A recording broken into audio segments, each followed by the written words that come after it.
Oh my goodness! He just did that! The San Antonio Spurs are a legit title contender. So you got shooters, you got athletes. You've got a collection of individuals who have bought in defensively because they're anchored by the premier defensive player in the game. Last season, the Spurs lost their head coach to a stroke, their franchise player to a blood clot, and finished 13th in the West. This season, second in the Western Conference, they've beaten OKC 4 out of 5 times and just beaten the best team in the East, the Detroit Pistons. And the scariest part? 3 of their best players are 22, 21, and 19 years old. This core hasn't even scratched the surface yet. But this didn't just happen by accident. It took a franchise-altering medical scare, a trade that almost nobody saw coming, and a coaching transition that could have derailed everything. And somehow, every single piece fell into place. Everyone talks about Wembanyama, and of course he's generational. But this story isn't really about one player. It's about how San Antonio did what San Antonio always does, build something that lasts. And the blueprint they use this time might be their best one yet. So let's break down how the Spurs built the NBA's scariest young squad, from the tank to the trades to the moment it all clicked. Another Stephon Castle, gear up for showtime! Castle climbs the ladder! Harper with space, still at Harper! The harm in the hoop! Wembanyama, what a play! Off the glass! Before Wembanyama ever put on a Spurs jersey, San Antonio was already planting seeds most people didn't notice. And the era they had to turn the page on? One of the greatest dynasties the league has ever seen. Tim Duncan retired in 2016, Tony Parker, Manu Ginobili, and Kawhi Leonard were all gone by 2018, through free agency, retirement, and a messy standoff that also shipped out Danny Green, another key piece of the 2014 title.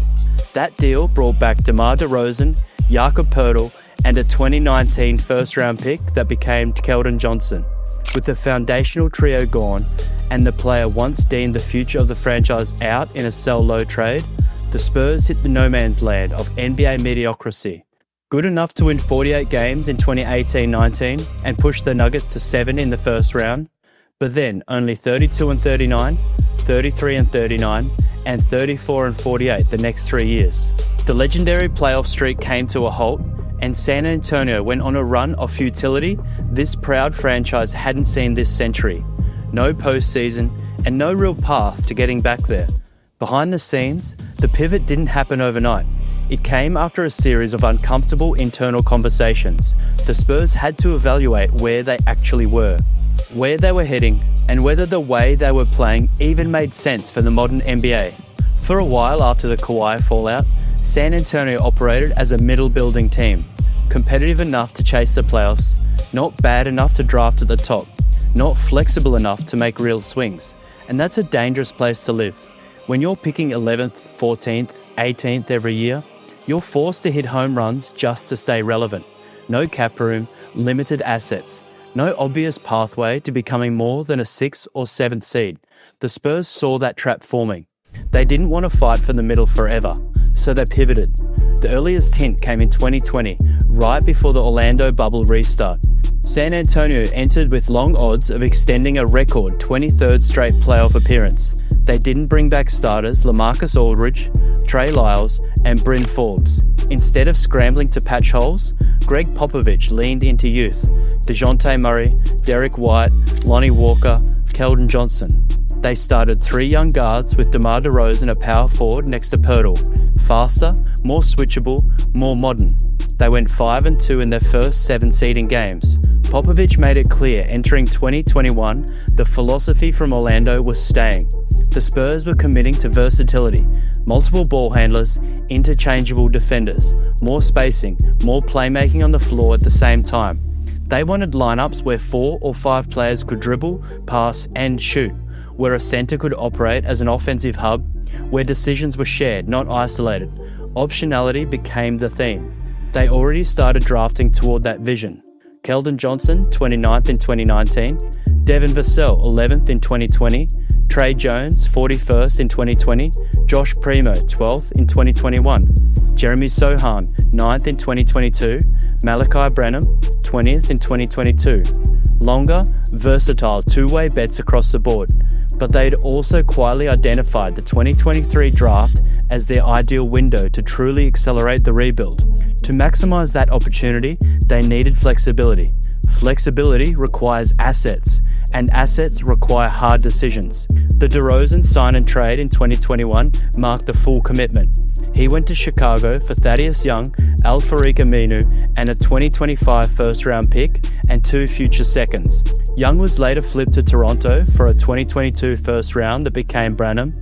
Then Derek White was moved to Boston for Josh Richardson, Romeo Langford, and a top 4 protected 2022 first, Blake Wesley, and a 2028 pick swap. Then came the move that shocked people. Homegrown all-star Dejounte Murray and centre Jock Landale to Atlanta. In return, first-round picks in 2023, 2025 and 2027, plus a 2026 swap.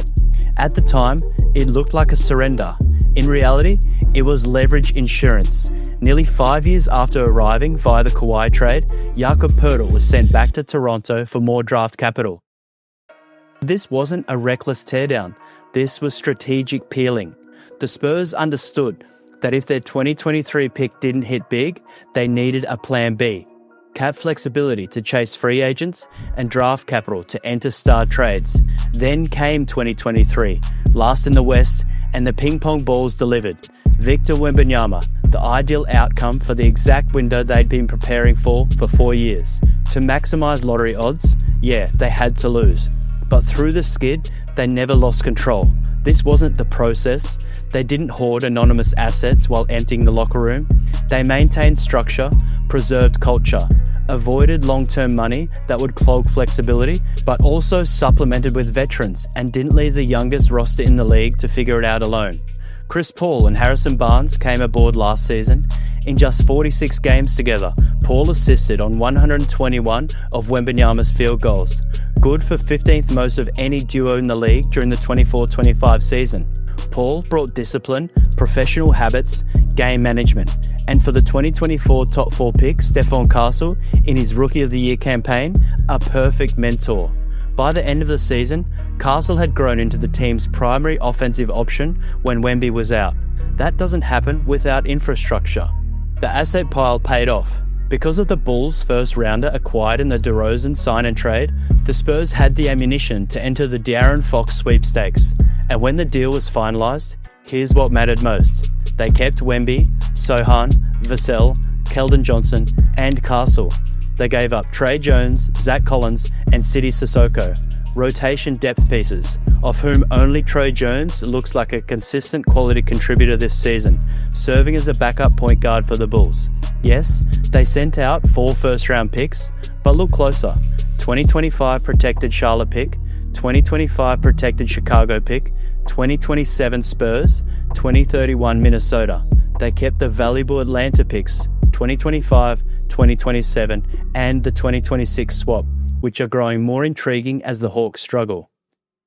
By 2027, if this core develops as expected, the Spurs' own pick should land late. Minnesota in 2031, a long-term gamble. Brian Wright and R.C. Buford didn't panic buy. They read the market, they understood Fox's interest in San Antonio, what playing next to Wemby means for a guard's career, and they bought low on an all-star whose value had dipped from the light the beam peak. And this season is validating that bet. Then came another lottery moment. No, they didn't land Cooper Flagg, but with 66% odds of landing 8th or 9th, they managed to jump to number 2 in 2025, Dylan Harper. Having drafted back-to-back Rookie of the Year winners, the Spurs knew their days near the bottom of the Western Conference were numbered. They didn't let the long-term allure of what Harper might become distract them from maximizing what Fox already is right now. That balance, future upside without sacrificing present competitiveness, is rare for a team still technically in its rebuilding window. And Harper's upside is very real. Even on a shaky college team with poor spacing and defenses constantly loading up on him, he finished as one of the most efficient rim attackers in his entire class. He's not a jaw-dropping highlight reel athlete, but he doesn't need to be. He consistently manufactures offense using strength, body control, patience, and a touch to carve out angles, absorb contact, and finish through traffic. When the lane closes, he reads it. When defenders overplay, he counters. When help rotates, he finds the open man. The Spurs saw the nuance, they saw the poise, the craft, the scoring instincts, and decided the upside was worth the pick. And once again, they were right. Harper is a rookie on a legitimately good team with a stacked backcourt and playoff expectations. Carving out a consistent role in that environment takes time, but the flashes are already showing up. The veteran-like composure, the ability to mesh with both Fox and Castle, the comfort playing on or off ball. The moments where the game slows down for him instead of speeding up, that's happening right now. This wasn't just luck. The Spurs engineered this position years in advance. The 2022 Murray trade, which most people read as a white flag, brought back unprotected first-round picks and pick swaps that are still paying dividends today. If the season ended today, the Spurs' own selection would sit at number 27 overall. But because of the pick swap with Atlanta, the situation gets interesting. The Hawks are currently 9th in the East with a steep climb just to make the playoffs. If that holds, the Spurs could swap into a late lottery pick, adding yet another premium asset to a roster already ahead of schedule. But this rebuild wasn't a straight line. It was layered optionality, multiple paths, multiple outs, multiple accelerators. The Spurs didn't just tank and get lucky. They engineered leverage and waited for the right moments to strike.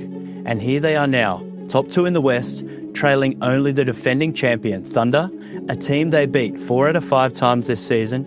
That includes an instant classic NBA Cup semi-final and a statement performance on Christmas Day that made it clear this team is for real. Top 6 offense, top 3 defense, top 3 net rating.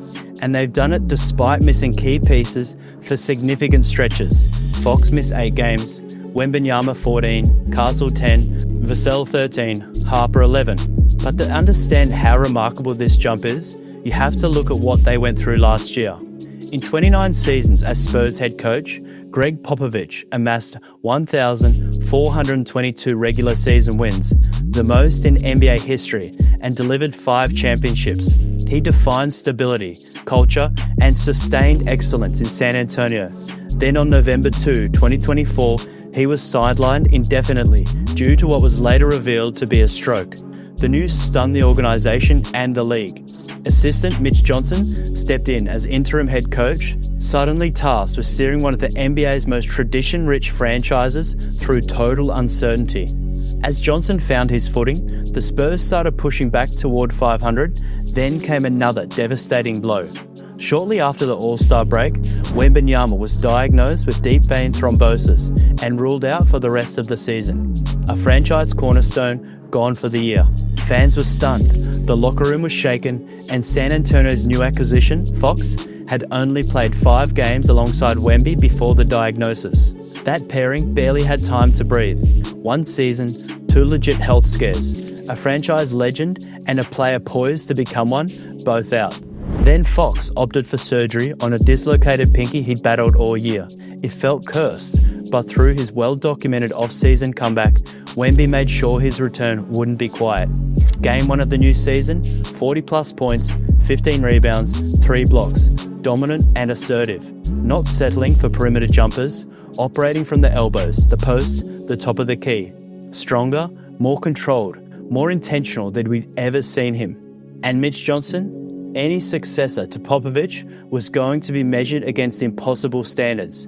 Johnson hasn't even completed his 2nd full year as head coach, and yet his players would run through walls for him, especially if it meant earning him the honour of coaching the Western Conference in the 2026 All-Star Game.